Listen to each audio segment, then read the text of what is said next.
Hey everyone, welcome back to Velvet Check-In, the streaming thriller review show. I'm Mara Ellison, your resident lover of soapy but smart romantic suspense.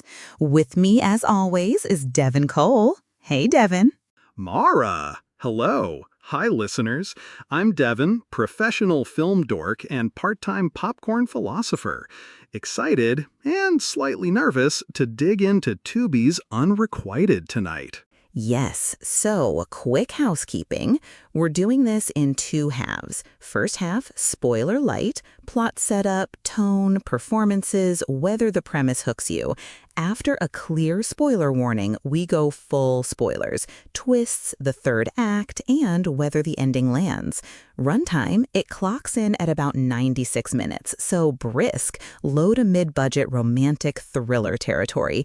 Mood-wise, think late-night hotel corridors, neon reflections, a slow burn that becomes messy. Perfect. Short and sweet. Also, one more thing. If anyone's listening and hasn't seen it yet, consider watching the first 30-40 minutes before the spoiler section. That's the sweet spot for taste testing. All right, setting the scene, Unrequited centers on a hotel maid, the protagonist, who carries a shadowy past. She notices and then falls for a taken coworker, handsome, quietly charming, and entangled in a relationship that's more complicated than it looks. They work night shifts, share hushed cigarette breaks behind the dumpster, and swap furtive glances in empty corridors. The film plays as romantic thriller, suspense drama, flirtation that mutates into obsession and betrayal.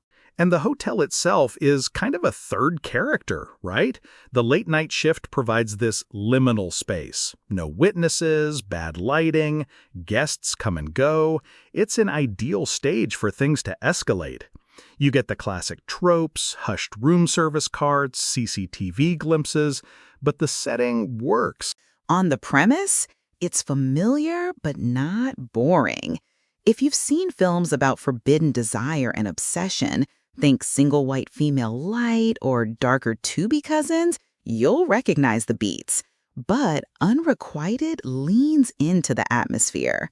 It doesn't try to reinvent obsession thrillers. It tries to make the familiar feel intimate and tense. Totally. It's pulpy in the best way. It knows the audience wants the slow burn and the eventual unraveling. The question is whether the characters justify that unraveling. And that's what we get into next, performances and chemistry. Okay, characters. First, the maid. We'll call her Anna for clarity. The film teases her history. Flashes, a few careful secrets, moments where she flinches at door knocks or avoids mirrors. The actor gives a performance that's equal parts vulnerable and unreadable. You feel sympathy, but you also feel a chill. She's not a blank slate victim. Her motivations are layered: loneliness, desire, perhaps a trauma-shaped attachment to risk. Yeah, Anna's the spine. The performance sells the ambiguity. We want to believe she's sincere, but we're always a little unsure if she's strategic. That uncertain performance is crucial. If the actor leaned one way or the other, the film would tip into melodrama or implausibility. Here, it stays in that deliciously uncomfortable gray. Now, the taken coworker, Owen. Charming, yes, but perhaps too charming? He's portrayed as conflicted. He flirts, he rationalizes, and there are moments you think he might be genuinely torn. But screws of doubt get tightened. Is he being cruelly oblivious or intentionally playing both sides? The film flirts with both readings. And the partner, Claire, how she's written matters. In many thrillers, the other woman becomes a cardboard obstacle. In Unrequited, Claire is a little more realized. She's busy, guarded, not a parody. Still, the movie could have given her more agency instead of mostly depicting her through the eyes of Anna and Owen. That's a mischance, honestly. Side characters, the hotel manager, and nosy concierge, a sympathetic night security guard, they vary. Some deepen the world. The manager's small cruelties underline the power imbalance at work. The security guard offers moral commentary. Others feel like plot gears, but on balance, the ensemble supports the main tension without stealing the spotlight. Chemistry-wise, the central attraction feels hot and uneasy when it needs to. There are scenes where you can feel the electricity, a stockroom glance, a spilled drink, and the camera sticks on faces in a way that sells the danger. Sometimes it's underwritten. A couple of conversations could have used more texture to make the bond believable long-term. Let's talk craft. Visually, the cinematography is one of the movie's stronger cards. The hotel is framed as both public and claustrophobic. Long corridors with tired carpets, reflective elevator doors, neon signage bleeding into rooms. They use CCTV static and mirror shots to suggest surveillance and fractured identity. Lighting is moody, lots of reds and blues, which gives it that sultry noir look. Sound design and score are subtle, which I appreciated. It's not loud thrill movie music. It's a low pulse, hotel AC hums, distant TV chatter. That ambient stuff makes the film feel lived in. Then, in scenes when tension needs to spike, they let the music cut in sharp. Not overwhelming, but effective. Pacing is mostly tight. First act builds nicely. The middle lingers a bit as it folds in backstory and small manipulations. There are a couple of scenes where you think, okay, hurry up, especially when the film revisits similar confrontations. But the third act accelerates and does deliver a few suspenseful set pieces. Thriller elements, stalking, secrets, lies, are handled with occasional creativity. There's a scene where the maid rewrites a guest log that's inventive and very on brand. But sometimes the film leans on cliché, shadowy phone calls, planted items, standard betrayals. The balance is uneven, but the atmosphere often covers for the predictability. Now let's pull on the thematic thread. Obsession versus unrequited love. The movie tries to ask who's actually unrequited here. Is it Anna pining for a man who won't leave his partner? Or is it Owen's need to be desired? The film suggests both, and that ambiguity is... Juicy, yeah. Right. Power dynamics are interesting too. Employee hierarchies, gendered expectations in the hotel, the way vulnerability can be weaponized. The film sometimes hints that Anna's past trauma informs her choices, but does it handle trauma thoughtfully or use it as a twist? That's debatable. There's empathy, but occasionally the past is shorthand for dangerous rather than a humanized history. I want to underscore that point. When trauma becomes plot device, you risk simplifying real pain into sensational beats. Unrequited walks that line. It gives the maid backstory to justify actions, but sometimes it doesn't fully interrogate her agency beyond the trauma. Still, the film does provoke questions about consent, manipulation, and how society judges women who pursue desire. Okay, spoiler warning. We're about to dig into twists, the third act, and the ending. If you haven't seen Unrequited and don't want the surprises ruined, pause now, go watch, and come back. We'll wait. Seriously. 3, 2, 1. All right, spoilers looming. Spoilers engaged. First big reveal, Anna's shadowy past is more than hints. She has a history of manipulating romantic attachments, and there's a moment where evidence surfaces that she actively orchestrated events to isolate Owen from Claire.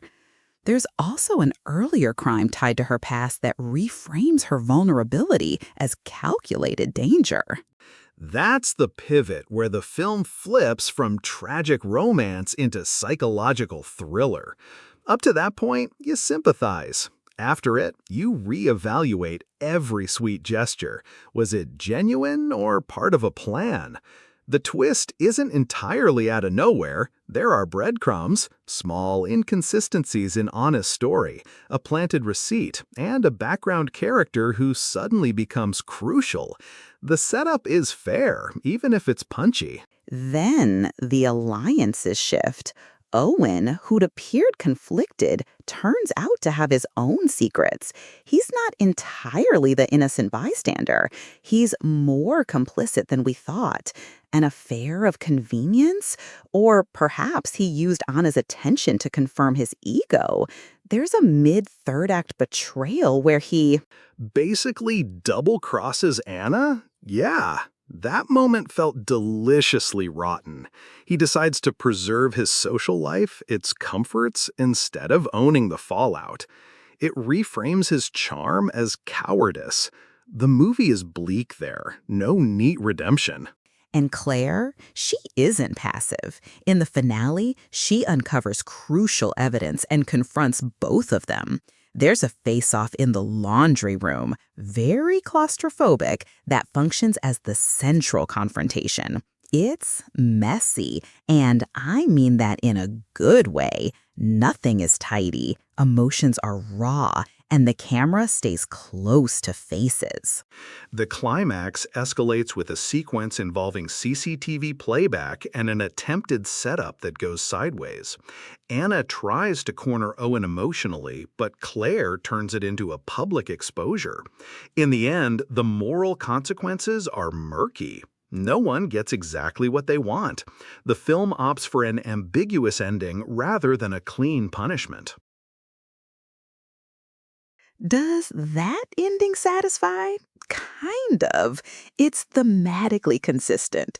If the title is Unrequited, the film refuses to reward desire with a neat payoff. Anna's longing ends unresolved. She loses control, maybe gets some truth, but not redemption. Owen keeps some comforts.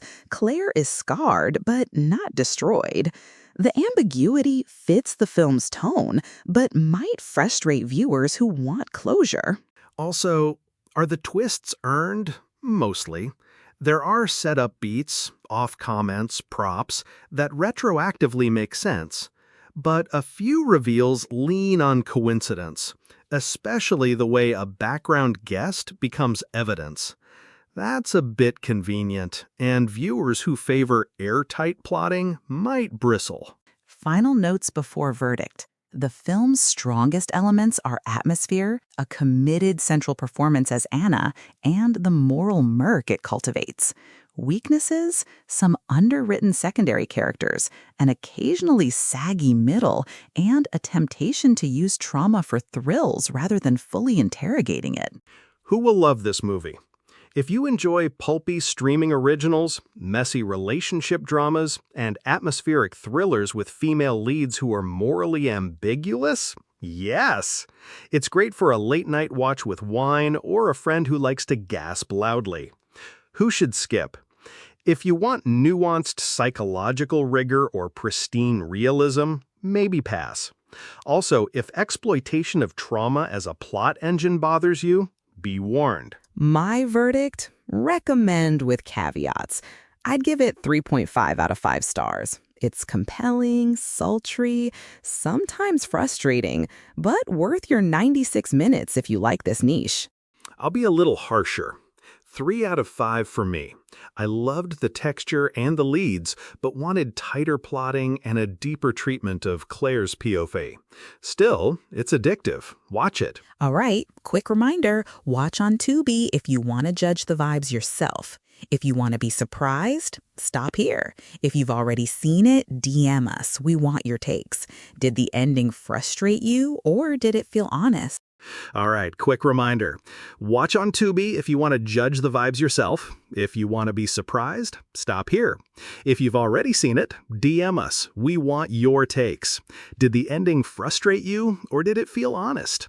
I have opinions, but I want to hear yours. Wrap up. Unrequited is a sultry, tense little buffet of romantic danger. It won't rewrite the genre, but it serves up atmosphere, some real shocks, and characters who make you squirm. Perfect for fans of late-night thrillers who don't require perfect morality plays. Mara, that was a great breakdown. Listeners, thanks for tuning in. If you like this episode, subscribe, leave a review, and share the show with someone who loves a good messy watch. Thanks, Devin. And thank you, everyone. Go watch Unrequited if you're curious, or skip it if you're not in the mood for ambiguous heartbreak. Either way, tell us what you think. Until next time, keep your lights dim, your curtains closed, and your popcorn ready. Good night.